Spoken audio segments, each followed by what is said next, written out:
한 주간도 잘 보내셨습니까? 날씨가 춥다가 또 살짝 온도가 올라왔다가 아마 이러고 나면 또 그 다음에 다시 추워지지 않을까 싶네요. 이제 수능도 끝나고 제가 뭐 이렇게 밤마다 여기를 순찰하는 것은 아니지만 작년하고는 다르게 수능이 끝났는데 이 뭐랄까요, 시내를 헤매는 친구들이 별로 없더라고요. 원래 놀고 싶은데 이제 노는 법을 잊어버린 우리 고3 수험생들이 어슬렁어슬렁 다녀야 되는데 생각보다 좀 안 보이는 것 같아요. 올해 좀 분위기가 좀 많이 다른 것 같습니다. 그렇더라도 여러분, 이 독감과 감기가 판을 치는 이때에 다들 좀 안 아프셨으면 좋겠습니다. 네. 저는 신학을 했는데 신학을 베이스에 두고 경영학과 교육학을 했습니다. 이제 제가 학부를 이제 경영을 전공을 했는데 제가 이제 그 학부 시절에 전공 교수님이 한 분 계셨어요. 좀 독특한 분이셨지만 그래도 꽤 제가 좋아했던 분입니다. 근데 이분이 이제 학생들이 수업 시간에 보면 이제 뭔가 새로운 걸 갖고 올 때가 있어요.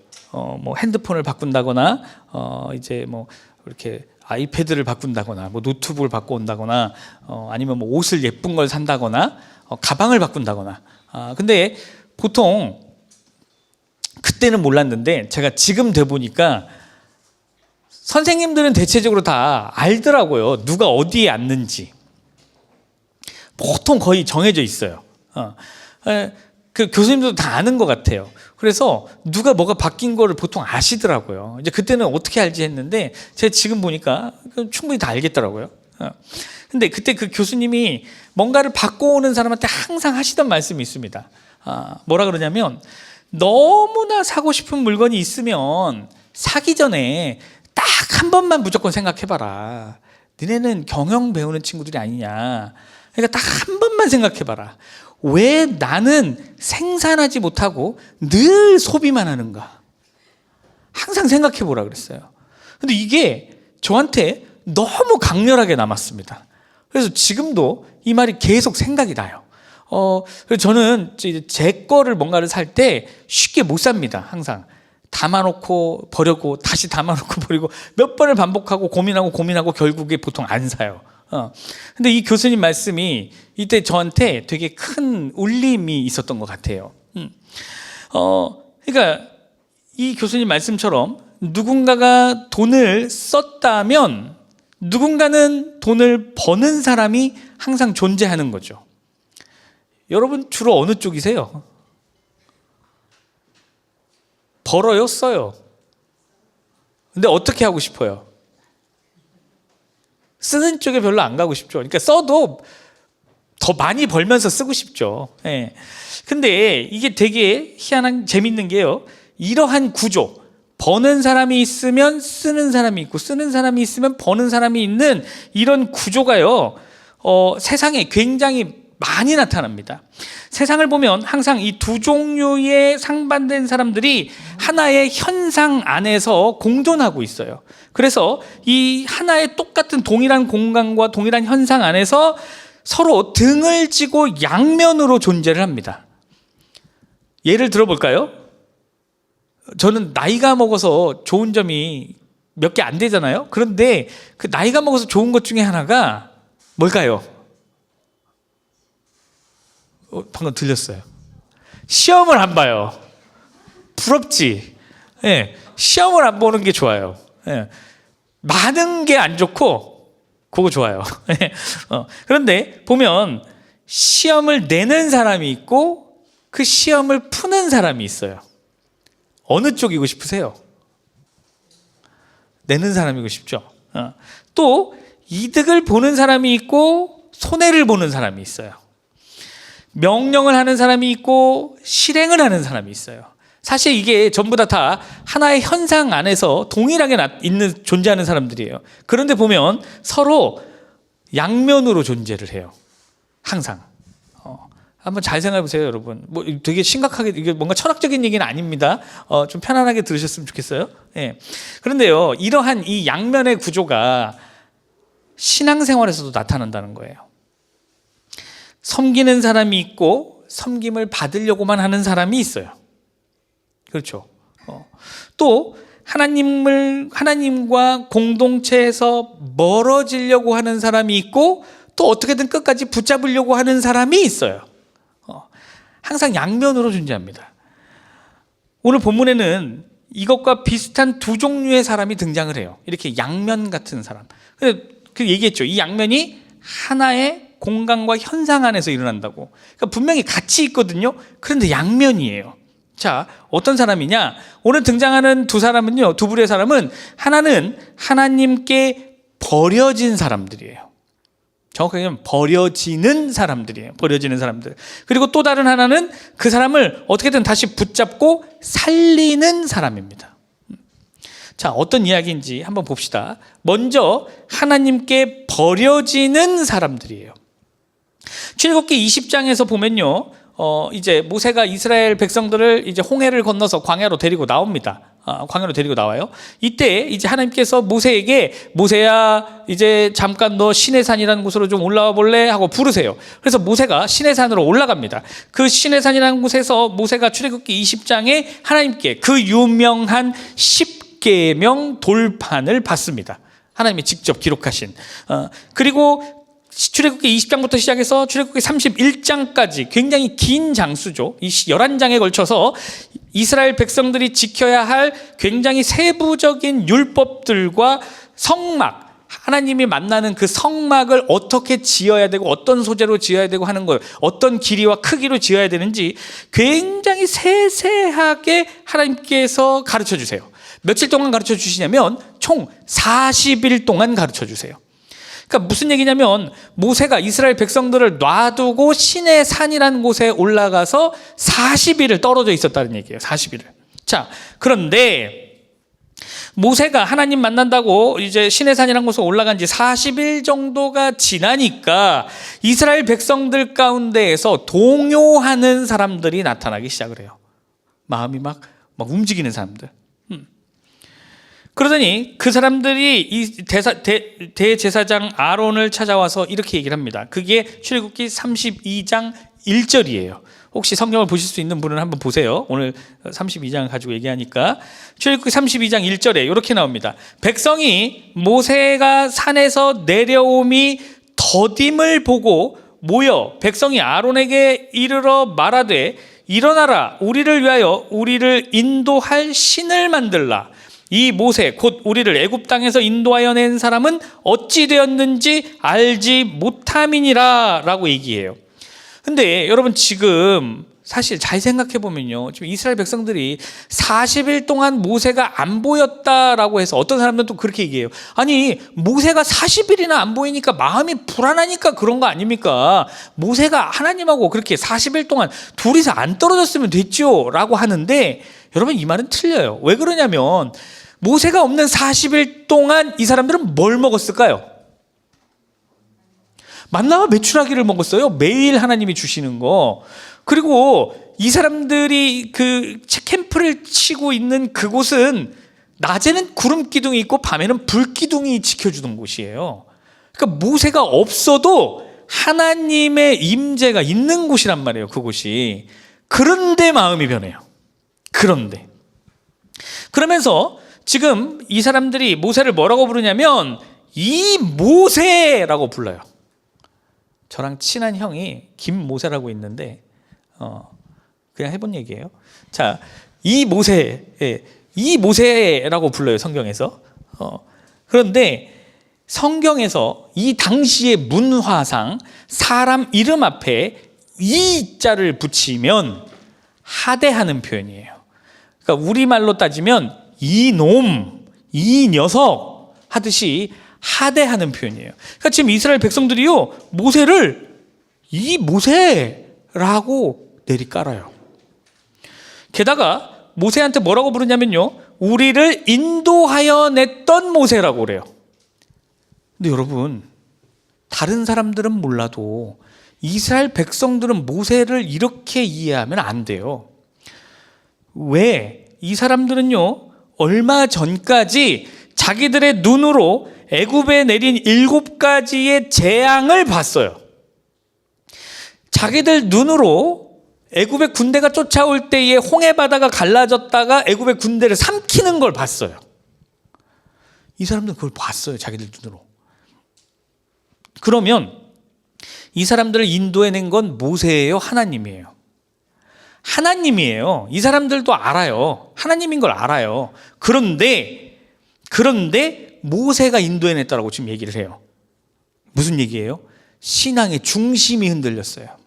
사람이 신앙의 중심이 흔들리면요, 사람 탓을 하기 시작을 해요. 사람 탓을. 쟤 때문에, 쟤가 저렇게 해서. 여러분, 이게 첫 번째 나타나는 일이에요. 신앙이 흔들릴 때. 이스라엘 백성들이 그 신앙의 중심이 흔들리니까 하나님이 하신 일을 봐놓고, 은혜가 넘칠 때는 아이고 하나님이 이렇게 해주셨네요 라고 해놓고는 내 신앙의 중심이 흔들렸는데 그걸 하나님 탓을 하기는 조금 미안하니까 어때요? 사람 탓을 하죠. 자, 그러면서 출애굽기 32장 2절에서 4절까지의 내용이 등장을 합니다. 그러더니 이 백성들이 뭐라고 하느냐, 아론에게 금귀걸이를 모아서 금송아지를 만들기로 해요. 근데 여러분, 이 장면이 굉장히 중요한 장면입니다. 여기서 주의해 볼 것이 있어요. 이게 뭐냐면, 자 보세요. 32장 2절에도 뭐라고 나오냐면, 너희의 아내와 자녀의 귀에서 금귀고리를 빼서 나한테 가져와라 그래요. 그러니까 어른만 하고 있는 게 아니라 누구도 하고 있어요? 애들도 하고 있어요, 금귀고리를. 3절에서 보니까요, 모든 백성이라 그래요. 그 귀에서 금고리를 뺐대요. 모든 백성이. 4절, 아론이 그들의 손에서 금고리를 받아서 라고 하죠. 계속해서 금고리를 계속 강조해요. 사실 금고리만 있었던 게 아닐 거 아니에요. 팔찌도 있을 것이고 발찌도 있을 것이고 뭐 많았겠죠. 그런데 지금 계속 금귀고리를 붙잡고 늘어져요. 이게 왜 그러느냐, 당시에 중동과 애굽의 문화에는요, 뭐가 있었냐면, 여러분 혹시 부적이라고 아세요? 부적. 자신의 신을 귀에다가 부적처럼 달고 다니는 풍습이 있었어요. 귀에다가. 그러니까 보세요. 우리가 오늘 예배가 끝나고 호영, 나 펜 좀 빌려줘. 그래서 제 필통에 있어요. 딱 열었더니 거기에 양 달마도 그림에다가 빨간색 글씨가 막 딱 있는데 내가 이거 뭐야? 라고 하면 책갈피예요, 책갈피. 이러지 않잖아요. 이러면 우리가 다 마음이 혼란스럽고 어려워지잖아요. 왜요? 하나님 믿는 사람들이니까요. 그런데 지금 보니까 이 사람들이 부적이라고 불리던 귀걸이를 모든 백성이 다 하고 있어요. 당시에 되게 오래된 풍습이에요. 그런데 이게 왜 중요하냐, 창세기 35장에 보면요, 야곱이 자기 집안 사람들과 야곱을 따르는 많은 무리들이 이제 하나님의 뜻에서 자꾸 어긋나니까 우상을 전부 버리게 하는 장면이 등장을 해요. 야곱이 다 우상 이제 다 버려야 돼 라고 하는 장면이 있어요. 거기에 뭐라고 하느냐면, 창세기 35장 4절, 그들이 자기 손에 있는 모든 이방 신상들과 자기 귀에 있는 귀고리들을 야곱에게 주는지라 라고 얘기를 해요. 옛날에 1970년 80년대에는 그래서 어떤 목사님들 중에는 성도가 귀걸이 하면 못하게 하는 목사님들도 있었대요. 왜요? 우상 숭배라고. 근데 요즘에는 우리가 우상으로 하는 게 아니잖아요. 뭘로 해요? 멋있으려고. 멋있으면 나도 하나 해야 되겠네. 멋있으려고 미용 목적으로 하죠. 근데 옛날에는 목적이 분명했다라는 거예요. 무슨 목적? 부적. 그러니까 이 얘기가 무슨 얘기냐면요, 이스라엘 백성들은 지금 애굽에서 나와서 광야에 있는데도 우상 문화를 그대로 아직까지 가지고 있는 거예요. 홍해를 건너면서 애굽 군대의 영향력과 애굽 왕의 통치로부터 완벽하게 해방돼서 자유의 몸이 됐어요. 그런데 몸은 자유의 몸이 됐는데 정신과 신앙이 여전히 애굽에 속해 있는 거예요. 아직까지도. 여러분, 우리 이런 말 한 번씩 쓰죠. 이게 맞는 말인지 모르겠지만 좀 제가 갑자기 다른 말이 생각이 안 나서 그래요. 노예근성. 이 말을 왜 써요? 그 사람이 노예라 써요? 아니잖아요. 노예가 아닌데 아직까지도 그 노예였었던 때의 나쁜 버릇을 못 버린 사람에게 하는 얘기잖아요. 마찬가지예요. 지금 완전히 육체적으로 해방된 백성이란 말이에요. 그런데 아직까지도 다 부적을 달고 있고 애굽의 영향력 아래에 정신과 신앙이 묶여 있는 거예요. 현재로 따지면 지금 이 시대에 이 자리에서 예배드리면서 예수님을 믿고 있지만 여전히 세상의 지배와 가치관으로부터 벗어나지를 못한 거예요. 그래서 교회를 세상의 기준으로 판단하려고 그래요. 밖에서는 이렇게 안 합니다. 아니, 교회는 그래도, 밖은 안 그래도 교회는 사랑해주면 안 돼요? 그렇잖아요. 밖은 그래도 여기만큼은 좀 안 그래도 되잖아요. 그런데 여기 교회에 계속해서 세상의 기준을 갖다 대면 여기 안에 또 말썽이 생기는 거예요. 지금 이스라엘 백성들의 모습이 딱 그런 거예요. 그런 자들, 여전히 애굽과 세상으로부터 스스로, 그러니까 누가 지배한 게 아니에요. 자기 스스로 벗어나지 못하는 거예요. 자기 스스로 지배를 받고 있는 자들에게 하나님이 선을 그어버려요. 어떻게 선을 긋냐? 출애굽기 32장 7절이에요. 거기 뭐라고 나오냐? 여호와께서 모세에게 이르시되, 모세야, 넌 지금 빨리 내려가 봐라. 네가 애굽 땅에서 인도하여 낸 네 백성이 부패하였도다 라고 해요. 지금 하나님이 이스라엘 백성을 무슨 백성이라고 불러요? 내 백성? 네 백성. 네 백성. 네 백성. 엄마가 화가 났어요. 엄마 잘못했어요. 넌 내 딸 아니야. 선 긋는 거예요 지금 하나님이. 하나님이 뭐라 그러냐면 하나님이 인도해냈잖아요. 여러분, 하나님이 인도해냈어요. 하나님의 백성이라고 하면서 모세한테 시킨 거예요. 그런데 지금 하나님이 뭐라 그래요? 네가 애굽 땅에서 인도해낸 네 백성이라고 그래요. 네 백성. 옛날에 장그래라고 아세요? 드라마? 거기서 장그래가 감동받죠. 뭐에 감동받아요? 부장님인지 과장님인지 우리 애라고 했다고 자기 보고. 내가 그분께 속한 자구나. 이렇게. 근데 지금 하나님이 아직까지도 육체적으로는 해방됐으나 정신과 신앙이 해방되지 못한 이스라엘 백성들을 뭐라고 불러요? 네 백성이라고 불러요. 언약의 관계가 무너졌어요. 왜 그러냐면 하나님이 사실 약속했거든요. 이스라엘 백성들을 가나안에 들어가게 하시겠다고, 별과 같이 많아지게 할 것이고 복에 복을 더하시겠다고 약속했거든요. 근데 그거 끊어버리시는 거예요 지금. 그러면서 하나님께서는 언약이 끊어진 백성을 가차없이 버리세요. 출애굽기 32장 10절이에요. 네 백성이라고 부른 다음에 이들을 뭐라고 하시냐? 10절. 그런즉 내가 하는 대로 가만히 둬라. 내가 그들에게 진노하여 그들을 진멸하고 너를 큰 나라가 되게 하리라. 그러니까 모세가 하나님 왜 그러십니까? 아유 하나님 진정하세요라고 하니까 아이 놔둬. 내가 저 이스라엘 백성들을 싹 다 죽여 없애버릴 거야. 그리고 모세야, 내가 너한테 다른 민족을 붙여서 큰 나라가 다시 되게 하겠다. 지금 이렇게 얘기하시는 거예요. 이스라엘 백성들이 금송아지를 만든 것이 도대체 얼마나 큰 죄길래 하나님이 이렇게까지 화가 나신 걸까요? 이게 무슨 죄냐면 하나님과 맺은 언약의 첫 번째 조항 10계명 1번이 뭡니까? 너는 나 외에 다른 신을 너한테 두지 말라예요. 방금 결혼을 했어요.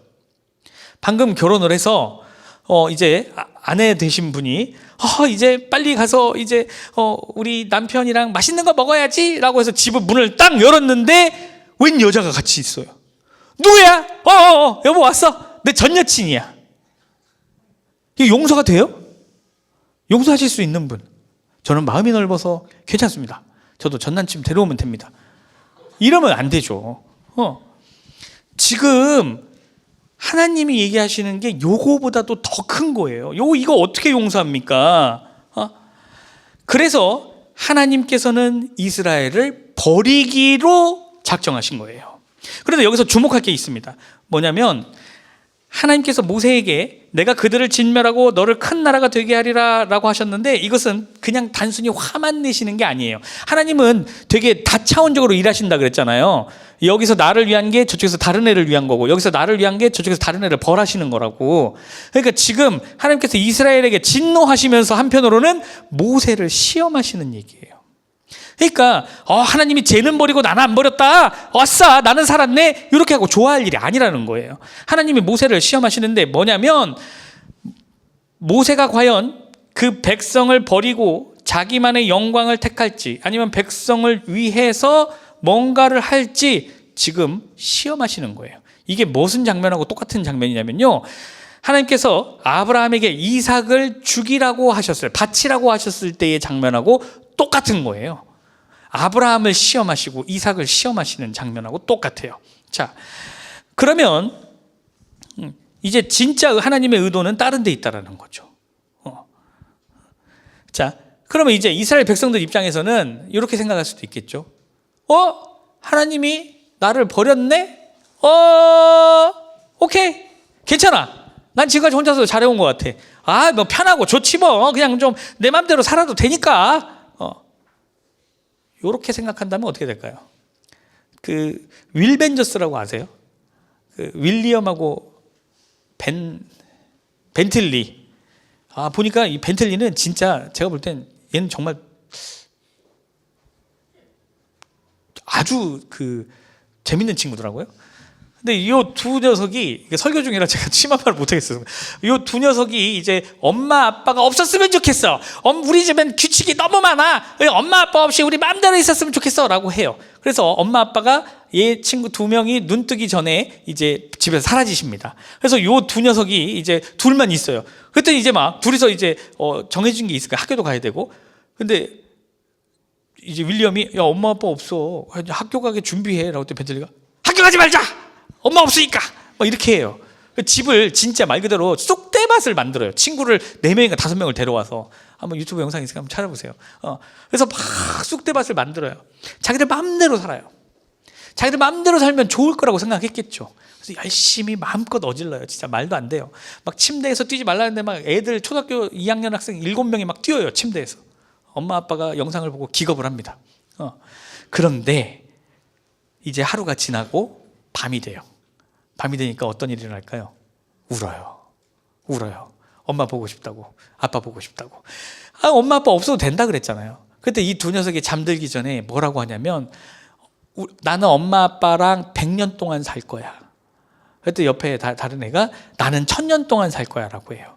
그때 이 윌리엄의 아빠 이름이 뭐예요? 샘 해밍턴이 울어요. 그 말을 듣고.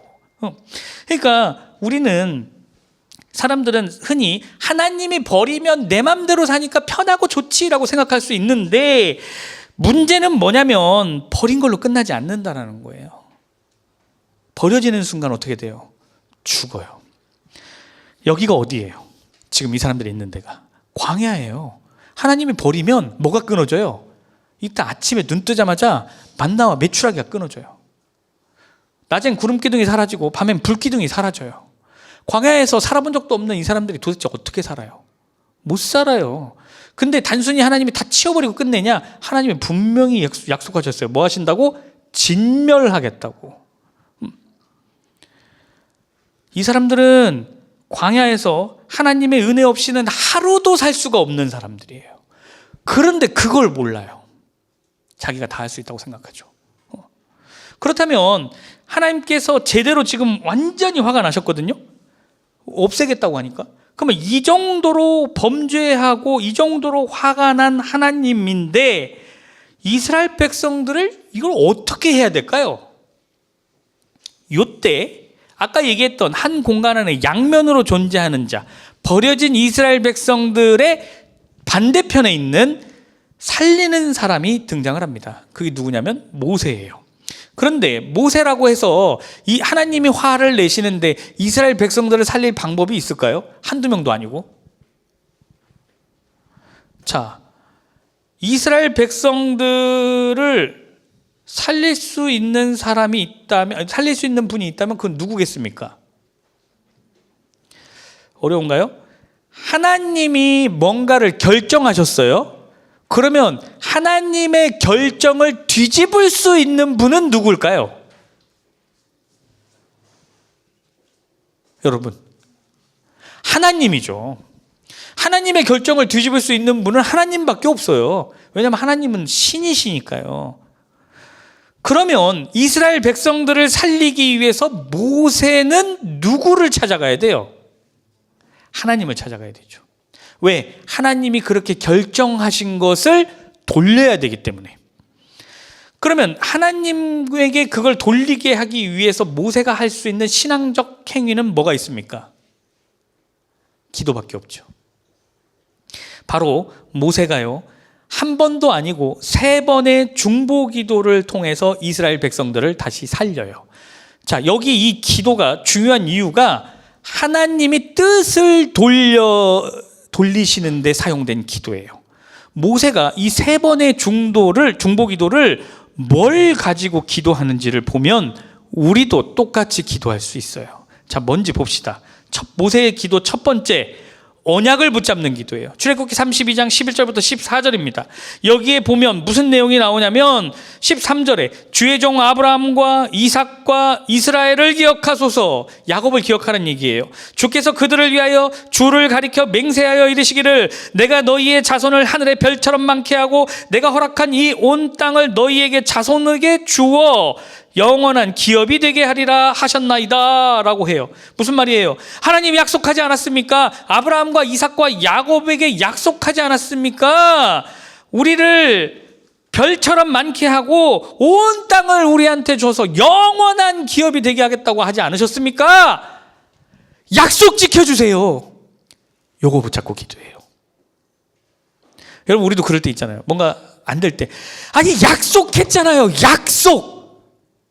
사람끼리도 그거 가지고 물고 늘어지잖아요. 하나님하고도 동일한 거예요. 하나님 우리한테 약속했잖아요. 그런데요, 감사하게도 아브라함과 이삭과 야곱에게 약속한 이 언약, 이 약속이요, 오늘을 사는 우리한테까지 이어진 약속이라는 거예요. 그래서 우리도 하나님한테 기도할 때 이 약속을 붙잡고 기도를 해야 돼요. 하나님 나 이거 주세요, 이게 아니에요. 이 약속을 붙잡고 기도해야 더 기도가 강력하다는 거예요. 어떻게 기도하느냐? 하나님 아브라함과 이삭과 야곱에게 약속하신 그 약속, 그 큰 복을 주시겠다는 그 약속을 나한테도 지켜주세요. 나 지금 취업 때문에 불안해요. 나한테 그렇게 약속하셨잖아요. 지켜주세요. 공부가 어려울 때 하나님 아브라함과 맺으신 그 언약을 기억해 주세요. 저를 세워서 이 땅에서 하나님의 영광을 드러내게 하겠다고 약속하셨잖아요. 네 약속 지켜주세요. 이렇게 기도하는 거예요. 이게 언약을 붙잡는 기도입니다. 모세가 첫 번째로 한 기도가 이 기도예요. 근거가 있어요. 이렇게 해주셔야 될 근거가 여기에 있습니다 라고 하는 거예요. 이스라엘을 살린 모세의 기도 두 번째 모습은 뭐였냐면 목숨을 건 기도였어요. 출애굽기 32장 30절에서 33장 6절에 걸쳐서 나오는데 여기에 뭐라고 하냐면 32장 32절에 그러나 이제 그들의 죄를 사하시옵소서, 그렇지 아니하시면 원하건대 주께서 기록하신 책에서 내 이름도 지워버려 주십시오 라고 얘기를 해요. 여러분, 이게 무슨 얘기냐면 아까 하나님이 말씀하셨던 거 있잖아요. 아까 하나님이 말씀하신 거 뭐예요? 출애굽기 32장 10절, 내가 그들에게 진노하여 그들을 진멸해요. 이스라엘 백성들을 없애버리시겠대요. 그런데 누구는 안 없애요? 모세. 모세는 안 없애요. 모세 너를 중심으로 큰 나라 하나를 다시 만들겠다고 하셨어요. 근데 모세가 지금 두 번째 기도에서 뭘 걸고 넘어지냐면요, 요거예요. 보장된 자기 생명, 이것도 지워주세요. 이스라엘 백성들을 진멸하실 거면 나도 안 하겠습니다. 나도 같이 죽이세요 라고 목숨을 걸고 기도해요, 모세가. 여러분, 이렇게 쉽습니까? 사람들이 사회 이슈에 대해서 가만히 있죠. 그러다가 언제 사람들이 갑자기 막 들고 일어납니까? 내 것이 건드려질 때 그렇게 해요. 근데 모세는요, 내 거 안 건드려져 있어요. 그런데 사람을 살리려고 모세는 자기 생명을 걸어요. 누군가를 육체적으로 그리고 영적으로 살리고 싶다면 이 정도 각오를 해야 되는 거예요. 목숨을 걸고 기도할 수 있어야 돼요. 우리가 금요 기도회 때 한나의 기도를 봤죠. 한나는 목숨을 걸고 기도해요. 끝까지. 그러면서 나중에 어떻게 돼요? 소리가 안 나오잖아요. 기도 소리가 안 나왔더니 하나님이 뭘 들어요? 진동을 들으시잖아요. 모세가 이스라엘 백성들을 중보기도로 살린 그 세 번째 기도의 특징은 뭐냐면 하나님의 영광을 위해서 기도했다라는 거예요. 출애굽기 33장 12절에서 23절이에요. 하나님께서 모세에게 하나님의 사자를 보낼 테니까, 그러니까 하나님의 사자를 하나님 대신해서 보내겠다 그래요. 이스라엘 백성들을 데리고 이제 가나안 땅으로 다시 들어가라 그래요. 오케이 알았어. 모세야, 네 기도 다 들었어. 내가 이스라엘 백성들을 진멸하겠다라고 하는 그거 내가 좀 잠깐 멈출게. 그러니까 내가 내 사자를 대신 보낼 테니까 그 같이 이스라엘 백성들을 데리고 가나안 땅으로 들어가라라고 해요. 근데 모세가요, 이 말을 듣고요, 이 말에 순종하질 않아요. 뭐라고 하느냐? 출애굽기 33장 15절에서 16절. 모세가 여호와께 아뢰되 주께서 친히 가지 아니하시려거든 우리를 이곳에서 올려보내지 마옵소서라고 해요. 이게 무슨 말입니까? 가나안 땅에 하나님 없이 하나님의 사자도 필요 없어요. 하나님이 같이 가지 않으면 안 가겠다라는 거예요. 왜? 지금 하나님의 진노가 풀렸나 안 풀렸나 확인받고 싶어요. 지금 모세는. 우리 그럴 때 있죠. 선생님들이, 초등학교 선생님이 왜 했어? 화해해. 악수. 빨리 둘이 안아줘. 그럼 얘네 다 풀어졌어요? 안 풀리죠. 안 풀렸어요. 모세는 이것까지 해결이 돼야 되는 거예요. 하나님이 가나안 땅으로 다시 들어가는 것까지 허락해줬거든요. 근데 그걸로 안 돼요. 모세는. 하나님 그 정도로 안 돼요. 하나님 없이 이스라엘 가나안 땅에 들어가는 것은 안 들어가니만 못합니다. 절대 그렇게 우리는 안 갑니다. 하나님이 우리와 함께 한다고 약속해 주시지 않으면 가나안 땅에 우리도 들어가지 않겠습니다 라고 하는 거예요. 모세가 끝까지 버텨요. 그러면서 모세가 이렇게 간구해요. 33장 18절. 모세가 이르되 원하건대 주의 영광을 나에게 보여주십시오 라고. 모세의 이러한 요구는요, 단순히 떼쓰는 것이 아니라 이스라엘 백성들과 하나님과의 관계를 해결되는, 이게 회복시키려고 하는 기도예요. 아까 하나님이 하나님과 이스라엘 백성들 사이에 세웠던 그 약속을 깨트리셨다 그랬잖아요. 언약을 깨트리셨어요. 이 약속은 없는 약속이 된 거예요. 그런데 모세가 원하는 건 뭐냐면요, 이 약속을 다시 해달라는 거예요. 지금 다시 해달라고. 가나안 땅으로 하나님의 사자와 들어가는 건 다른 약속인 거예요. 모세에게 원래 하셨던 그 약속 원래대로 돌려다는 거. 원래대로. 하나님의 임재, 하나님의 영광 없이는 이스라엘 백성들은 아무것도 의미가 없습니다 라고 하는 모세의 고백이에요. 그리고 이 모세의 기도에 하나님이 다시 약속을 해줘요. 아까 하나님이 끊어버리셨던 그 약속 있잖아요. 그거를 하나님이 모세를 통해서 이스라엘 백성들에게 두 번째 돌판, 두 번째 십계명을 주시면서 다시 약속을 맺으세요. 하나님과 이스라엘 백성들 사이에 끊어졌던 언약이 모세의 세 번의 기도로 다시 회복된 거예요. 그리고 나서 어떤 일이 일어나느냐? 출애굽기 34장에 가서 하나님께서 드디어 이스라엘 백성들을 내 백성이라고 부르세요.